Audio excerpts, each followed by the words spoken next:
गावकऱ्यांनी आम्हाला अडवून ठेवलं आणि सांगितलं की पुढे रस्ता बंद आहे, जाऊ नका. असं काय झालं असेल हे जाणून घेण्यासाठी व्हिडिओ शेवटपर्यंत नक्की बघा. स्टार्टिंगच्या क्लिपवरून लक्षात आलंच असेल आज कोणता दिवस आहे. गुढीपाडव्याचा सुंदर दिवस.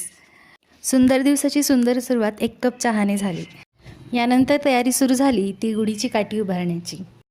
गुढीपाडवा हा सण सगळीकडेच उत्साहाने साजरा केला जातो.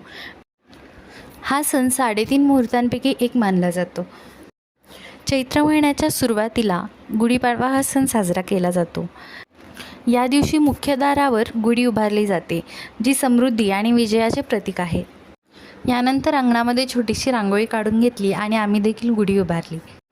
गुढीच्या काठीला आंब्याची आणि कडुलिंबाची पाने बांधली जातात, तसेच पोले देखील बांधली जातात. यानंतर आम्ही बाहेर जायला निघालो. प्रत्येकाच्या अंगणात गुढी बघून मन खूपच प्रसन्न वाटलं. रस्त्यावरून जाताना आम्हाला पेरू दिसले आणि पेरू विकत घ्यायचा मोह माझा काही आवरला नाही. आता पुढे जाऊन आम्हाला गावकऱ्यांनी अडवून ठेवलं आणि सांगितलं की पुढे जाऊ नका, रस्ता बंद आहे.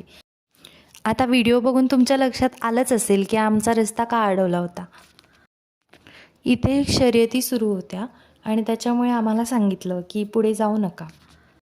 यानंतर काही वेळ तिथेच थांबून आम्ही पुढे जायला निघालो.